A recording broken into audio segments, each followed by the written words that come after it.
You are not getting older, you're getting undertrained, because when you're undertrained, your brain slows down, your body gets stiff, energy crashes kind of become normal, and little by little, you lose the confidence in what you can do. And it's not just aging, it's actually neglect. But when you train the right way, everything changes. Your brain stays sharp, your body feels a little stronger and mobile, and you have the energy throughout the day, and you create a future where every decade feels more capable and not less.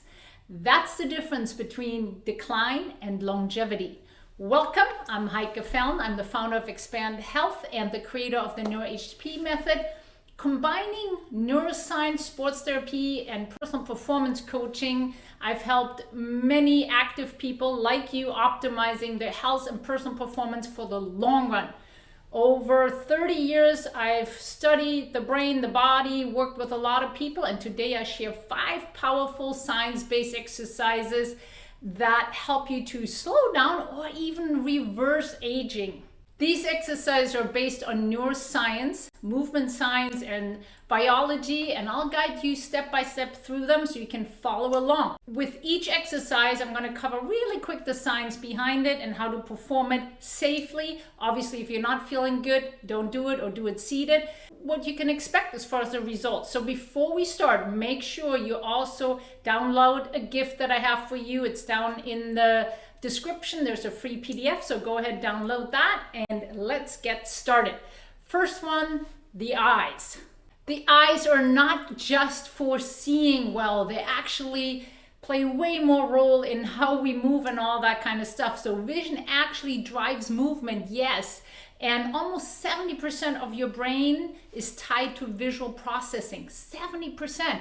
And as we age, our eye muscles actually weaken. We have muscles all around the eyes that move them, and your depth perception declines usually, and the brain does not receive the accurate visual input that it needs. So that also accelerates the balance issues, slowers your reaction time, and actually even memory loss. So the cool part is the eye muscles can be trained just like any other muscle. So here's how we're going to do that. You're either going to sit or stand tall. Again, if you're not feeling good, definitely sit down. You might even do it lying down. So we're going to stand tall. That means the knees are soft, tall spine, head in good alignment. So to start, we're going to use a pen. Head stays still, eyes look at the tip of the pen, and we're going to go around, and we're going to do 3 circles without moving your head. So if you can do it, great. If you're not sure, you can put your finger right here. I already lost count. I think that was about 3, and we're going to do 3 around. Key is really to make sure you going overhead, so you're forced to look up, and coming around. Excellent. So those are the eye circles. Again, make sure you're not just circling down here. You want to really make sure that your eyes are forced to look up and down. So those are the eye circles. And when you train the eyes, you're actually training the muscles of the eye, and that also helps blood flow and stimulates your visual cortex. Again, very important. Also activates the cerebellum because you're coordinating this, right? And it's a part of a brain that's responsible for coordination and timing, but has also shown an impact on cognitive performance, as well as emotional regulations. And all of this can definitely help you to prevent falls. So when you train your eyes, you keep your brain younger, and because the better your vision, the more confidently you will move. Exercise number 2, again, also a very small exercise, but it trains your vestibular system. The vestibular system is your inner ear, important for your balance and orientation, where we are in space as well. With age, the vestibular system definitely declines. That's when a lot of people feel a little bit unsteady. And that's why, there could be more falls happening as well. So again, great news, you can retrain it. So again, sit up or stand up very tall. Again, if you have never done any of these exercises, I recommend do it seated. Relax your shoulders, and you're gonna look at just a focal point ahead, and then all you're gonna do is a nodding. Again, making sure your head is tall, so you're not doing here, tall. Keeping your eyes on a target, and then side to side, so say no. Make sure you keep breathing, shoulders are relaxed. And that's it. That's how simple it is, but it activates the vestibular system, and that is very crucial. Ideally, I recommend to do this for about 20 seconds, not too fast, start slow, but the head nods really stimulate the canals of your inner ear, and provide really critical sensory input for the brain about motion, position, and again, helps you for your balance. And studies have really shown that vestibular stimulation improves your posture and can help you with dizziness, and also enhances your cognitive speed. And by training the system, again, preventing falls, more stability, and really more energy and more confidence, and that's what really matters. The third one is joint mobility, circles, and very important circles. And how many times do you really do circular movement? So most people blame their stiffness on age, but really it's a lack of movement input to the brain. Every joint is brain food, and I'm talking everyone, even the little fingers. So when joints move fully and smoothly, they send really good, valid information, sensory input to the nervous system, and that keeps both your body and your brain younger. So movement is hands down the best thing you can do. So you can again circle any joint. So you can circle your fingers, right? So for example here, so I would always do 3 circle one side, 3 circle one way, 3 circles the other way. So you're going through each finger, right? We can do wrist circles, right? We can do elbow circles. We can do shoulder circles in many different ways, to the side, to the front, to the back, overhead. We can do 8 to make it even more challenging, right? And the same goes for, we can circle the hips, doing a little hula, right? We can circle the neck by doing movement here. That could be challenging. So if you have a weak vestibular system, but you get the point. Every joint needs to get the most information to the brain, and oftentimes we're neglecting the circular motion.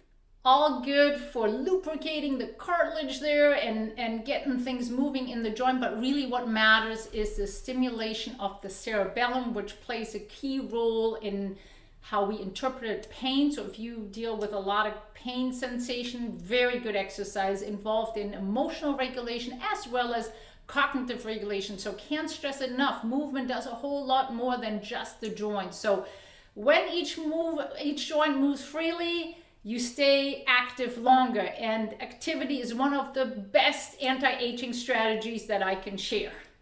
The fourth exercise I'm going to share is the hand and finger coordination, and it's that fine motor coordination that we're training there. Again, also cerebellar training, and it's usually a clear sign of aging when we lose that in dexterity. So in the fingers, for example, so simple things is like, when we button shirts gets harder, right? Typing quickly gets harder. All those things get harder. And it's not just your hands, it's actually your brain. So fine motor skills are directly linked also to memory and cognition.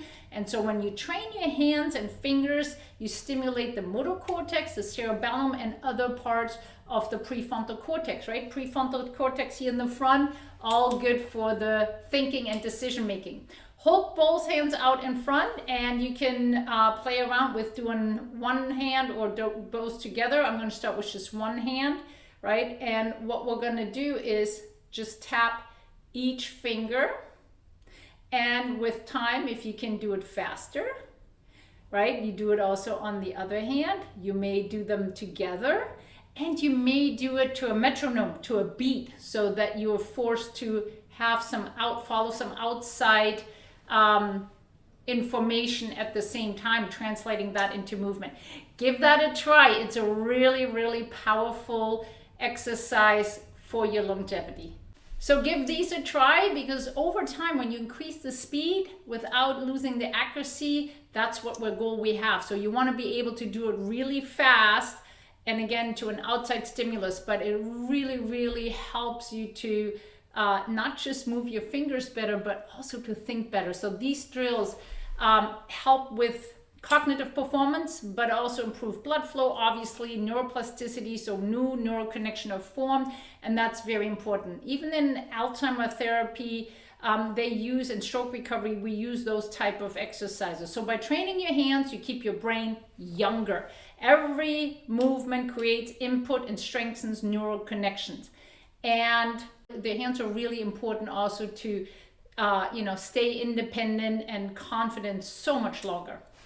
Last one, fifth exercise, altered nostril breathing. One definitely of my favorite one. It's the final exercise for today. Very powerful tool for longevity because it calms your mind, it calms your nervous system.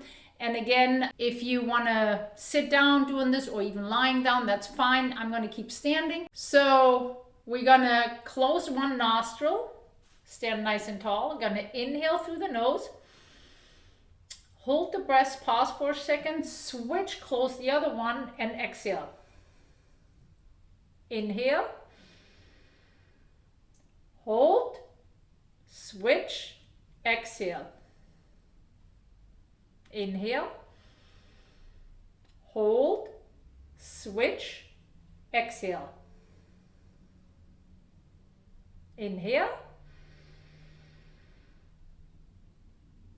Switch. Exhale.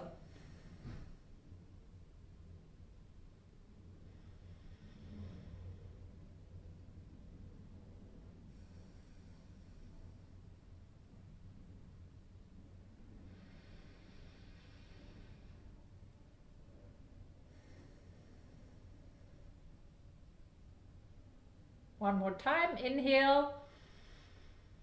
Using the diaphragm. Hold and switch, and exhale.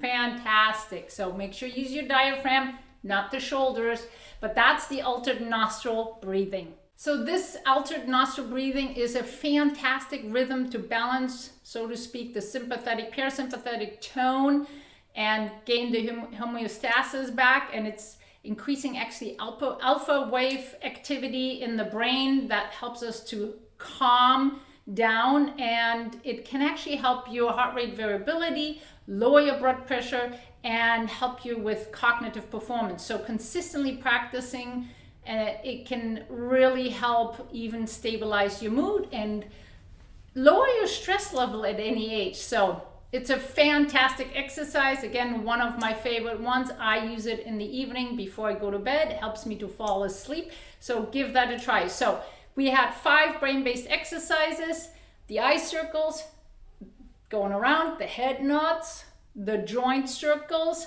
the finger tapping, and the altered nostril breathing. So each one is pretty simple in itself. So when you train them all together, you're working really on your brain and your body and how it's connected. Again, that's the beauty about the brain-based exercises. So remember, aging isn't about time, it's about the quality of input your brain receives every single day. So you have to do this more frequently, right? So if you found this helpful, or you feel like somebody else would absolutely benefit from this information, please share this video and try to do these exercises daily. Start really small and just with one of them, and build up from there. See first how you're doing, but when you do them on a regular basis, your future self will absolutely thank you.